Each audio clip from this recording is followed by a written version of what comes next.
Hey listeners, last year was our 15th year of the best in food storytelling. As we head into 2025, we're kicking off a contest in collaboration with the podcast series Feast and Harmony and Sixth Man, where you have the opportunity to win a 4-night cruise for 2 on Chefs Making Waves, a food, wine, and spirits festival at sea. When you donate to HRN, you'll be entered for the chance to win a porthole cabin for 2 on Chefs Making Waves, sailing May 5th through 9th, 2025, from Miami to Cozumel, Mexico on Norwegian Gem. You'll also support another year of great food storytelling with a portion of your donation going toward disaster relief for the food and beverage communities within Western North Carolina and Southern California. This cruise is a once-in-a-lifetime opportunity for culinary adventurers, featuring top celebrity chefs including Jonathan Waxman, Antonio Lafaso, Robert Irvine, and many, many more. There's a myriad of experiences such as restaurant takeovers, live food and mixology demos, themed parties, and more. To enter your chance to win, please visit heritageradionetwork.org/cruise. Terms and conditions apply. You must be 21 or over to enter. That's heritageradionetwork.org/cruise. You're listening to Heritage Radio Network.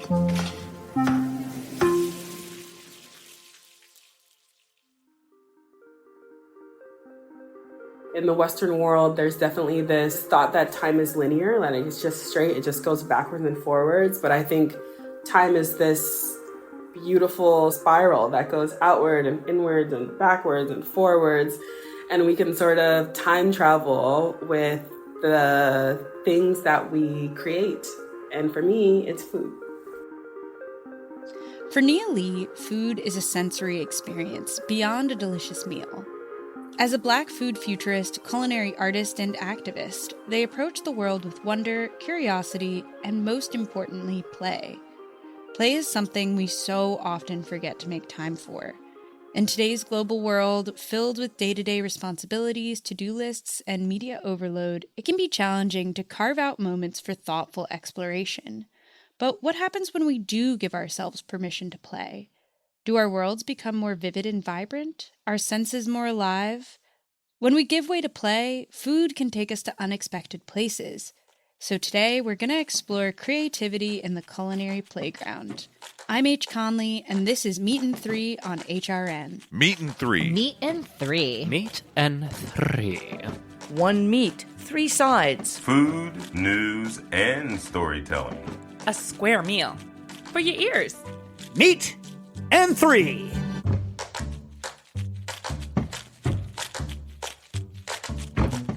As adults, there are very few opportunities to just enjoy bubbles. But today, we're sitting down for a bubble dinner. That's right, you heard me, a bubble dinner. Our first story takes us into the heart of the LA food scene with Kiki Canuto and the curious food creators at play in the City of Angels. I'm not exactly sure why I'm sitting outside on a summer day for over an hour at a cookbook panel, but I know why I'm staying. I'm captivated by Nia Lee, SoCal-based chef and artist. As a creator, they're focused on their passion for food of the future, Black food future to be exact. They remind me of how important it is for artists to not only share their stories, but to shape them as well. Food was always at the backbone of everything that I was doing. So I actually started Stormy Supper Club, which is a supper club geared towards Black and brown, queer, and trans people to build communities and to create spaces for dreaming up freer futures for us all. Stormy Supper Club, named after lesbian civil rights icon Stormy DeLavier, is home to immersive dinners and talks for the Black queer community. It centers on Black food futurism as a dreaming and imaginative food practice, art practice, community building practice. That's how I really started to flesh out Stormy Supper Club as an incubator, as a safe space, as a safe haven. And it's also a playground for creativity. Nia's work is intentional and filled with storylines bigger than all of us. In one of their favorite dinners, I filled the room with bubbles, and I had this whole menu inspired by bubbles, and I was thinking about the bubble as a metaphor for shape-shifting, how to find levity in this world that is like so bogged down, right? And then also the temporality of everything. You know, the bubble pops. The bubble dinner is a perfect example of what happens when a chef's artistic imagination runs free. When they stay curious about life, they can bring meaning to the simplest of things. It's in these spaces and moments that artists are reminded of their why in life. I really want to know what's on the underbelly of folks. And that, to be honest, like, it impacts how I cook and what I cook. Chefs aren't the only ones making edible masterpieces. Up in Northern California, a bit of culinary genius lives within Min Plus, a boutique architecture studio. My name is Lexi Arachi. I am an artist, architect, immersive designer. My background is definitely in art and architecture, and it only made sense for me to bring food into it because I just always saw them together as this single lens. Lexi's extraordinary ways of playing shine through her interactive spatial dinnerscapes. Min Plus's sister company, Aida, is the creative think tank behind her designs. In one of her most memorable installations, Lexi and her team served about 1,200 bites that were designed to taste color, and they fell in either 4 categories of color: white, yellow, red, or black. We created these sculpted pathways, and you would follow them up through that atrium space, and it would bring you to spaces to look back down at the table. And the further up that you got in the space, the more this image came into focus. The final image was Roy Lichtenstein's piece, Sweet Dreams Baby, from 1966, an iconic screen print of comic strip violence filled with bright yellows, reds, blacks, and whites, a perfect match to Lexi's vision. These people didn't know each other, and you kind of have to gather around this one table, and you all do the same journey. And it was a really magical experience to create that moment for people, create it over food. Aida's thoughtful programming ignites the connection between people, food, art, and architecture in a unique way. There's only so much you can do to bring people together architecturally, and giving that extra program, that extra narrative for people to plug into in a social way is what I'm after. To kind of tune into these different details and aspects and get joy from these thoughtful designs and curations. It really brings you presence to that moment. The food of the future looks bright and promising for these artists. As far as keeping food fresh, fun, and relevant in a world full of experiences, food will have to work with these other mediums to keep evolving. And I'm excited to see that. Next up, Maya Okindo sits down with Holly Haynes, recipe developer and self-proclaimed lumpia rolling champ. Holly gives us an intimate look into her world where playing with food goes beyond being a food influencer. It's about self-expression, experimentation, and pure joy. My biggest outlet for creativity is cooking. I don't know how to paint. I wish I could play an instrument. Unfortunately, I can't do either.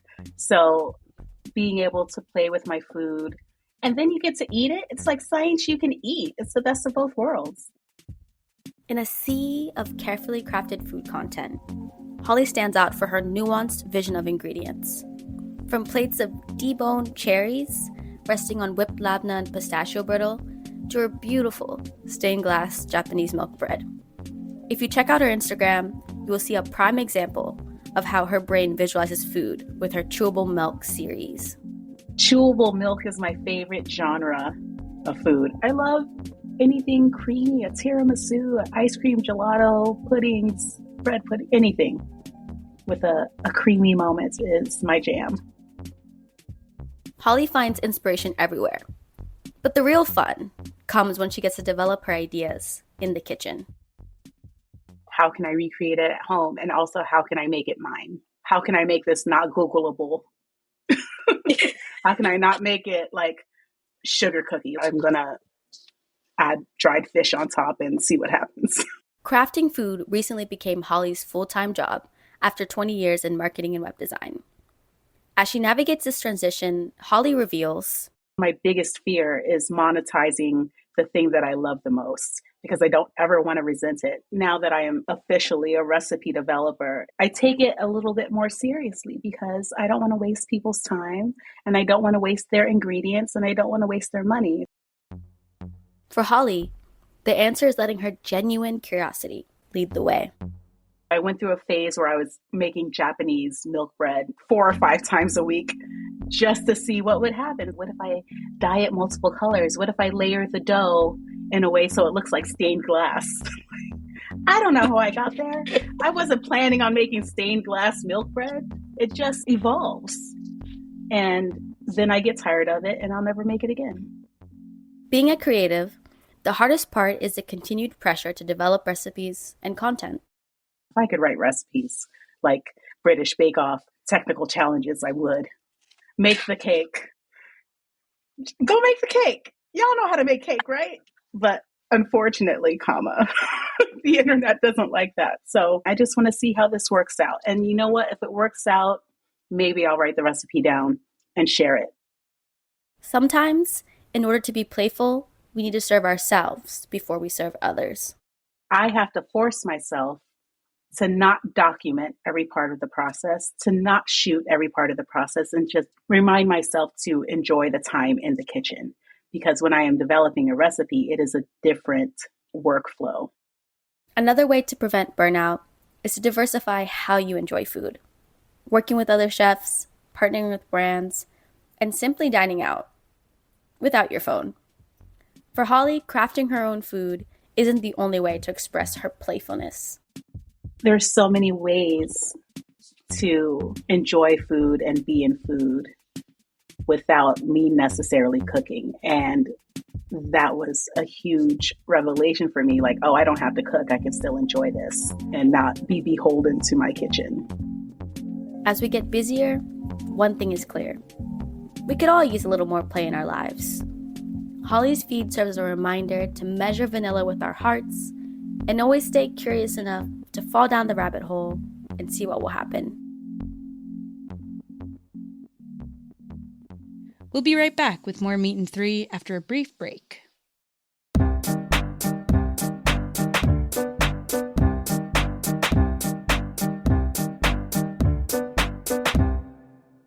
This episode is brought to you by Wisconsin Cheese. Wisconsin, the state of cheese, makes half of the nation's specialty cheese and wins more awards than any other state or country. Our heritage and traditions, master cheesemaker program, and the American propensity for innovation all put Wisconsin on the cutting edge of cheesemaking. With over 600 varieties of cheese to choose from and 5,500 national and international awards and counting, get ready to turn your refrigerator into a trophy case. Enjoying a Wisconsin cheese is basically like winning a gold medal in culinary achievement. Set your mind at cheese. When you bite into a wedge of Wisconsin Wonderful, you know it is made with the ultimate skill and passion possible. Find your next favorite cheese at wisconsincheese.com.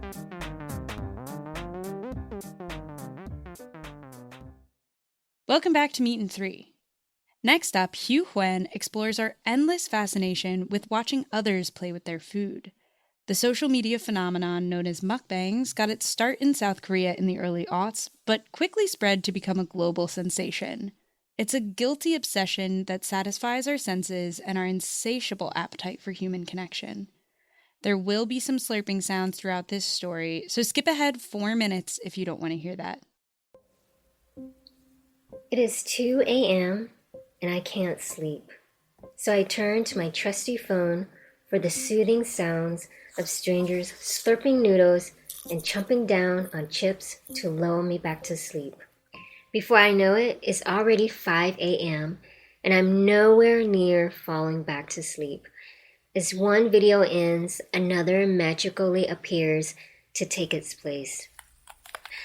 I'm not alone in finding comfort in watching others devour insane amounts of food. For some, it's a chance to indulge without all the calories. Whenever I'm craving a specific food, I'll watch a mukbang about it. Those type of videos do make me crave sometimes what they're eating, but they don't make me hungry. I love the mukbangs where a group of people go out and get everything on the menu and describe it together. It helps me to know what those items will taste like. There's a sensory aspect of mukbangs that people find so alluring as well. The sounds they make slurping, chewing, crunching is very socially engaging in the sense that I almost feel like I'm vicariously living through them because it's something that I would like to do. So it's very satisfying to watch someone look so satisfied. For others, it's all about feeling connected. Especially when I'm eating, because it feels like I'm sitting across the table eating with a friend. You know, if you're eating lunch by yourself, you're never really alone because you can watch a mukbang. But how real are these connections? Why do we love mukbangs so much? What is it about watching strangers eat endless amounts of food that draws us in? Mukbang, in a way, makes a private or communal act very public. And also turns something that it's about community or pleasure or exchange, or sometimes, hate and pain, but it turns it into a spectacle. That's Fabio Perisecoli, a professor in NYU's Graduate Food Studies program. He's currently teaching a class on the ever-changing intersection of food, technology, and culture. It's evolving, it's changing, and it's hard to tell where it will go because, as it gets more and more integrated, I think, with digital foodscapes, with augmented reality, with AI, we don't know what's going to happen. Will there be, a mukbang avatar that can eat a lot without any actual body ingesting? These are just questions about the future. On the one hand, mukbangs speak to our need for connection, but on the other hand, it also satisfies our voyeuristic tendencies. It makes eating feel personal, yet impersonal at the same time. Mukbangs are another way for us to let our minds play.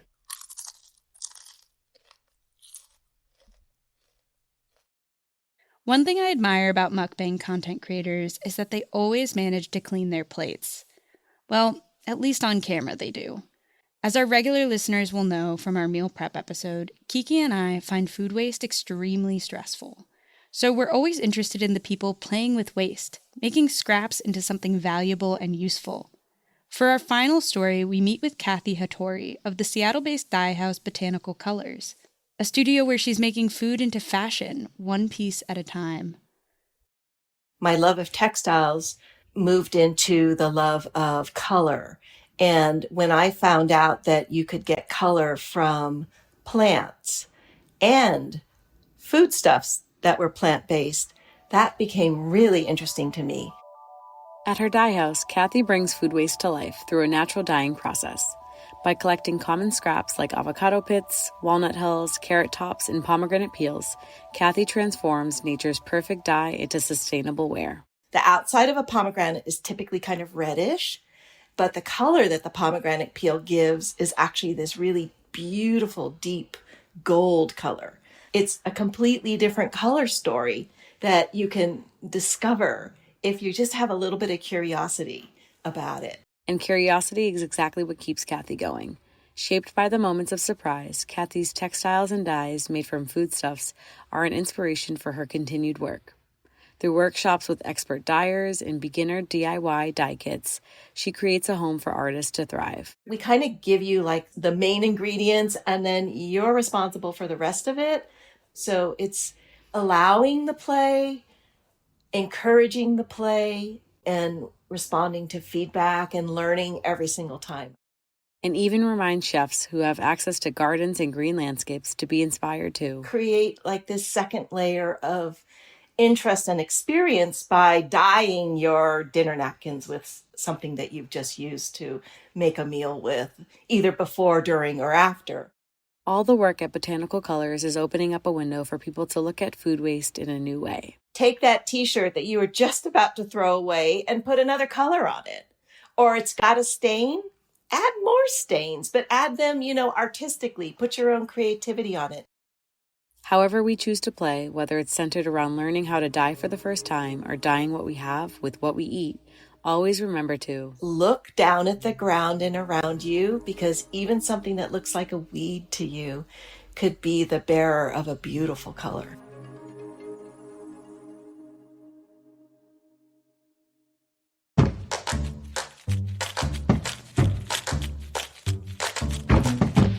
Thanks for visiting the Meat and Three playground with me. I hope these stories have inspired you to have some fun with your food, to make some space for joy and experimentation in the kitchen and at the table. Learn more about the guests we talked to this week by checking out our show notes. This episode of Meat and Three was reported by Kiki Canuto, Maya Okindo, and Hieu Huynh. Our lead producer on this episode was Kiki Canuto, with support from Maya Okindo, Hieu Huynh, Bean Metcalf, and Zariel Grullón. Our executive producers are Taylor Early and me, H. Conley. Our audio engineer is Sam Gerardi. Our theme song was composed by Breakmaster Cylinder. This program is supported in part by public funds from the New York City Department of Cultural Affairs in partnership with the City Council. Meat and Three is powered by Simplecast. Meat and Three is a production of Heritage Radio Network, the world's pioneer food radio station. Learn more at heritageradionetwork.org and follow us at heritage_radio and meaty.graham. Don't forget to sign up for our HRN newsletter. Link is in the show notes. And please stay in touch, whether you have a story idea or just like to say hey. Write us at ideas@meatand3.nyc. That's all spelled out.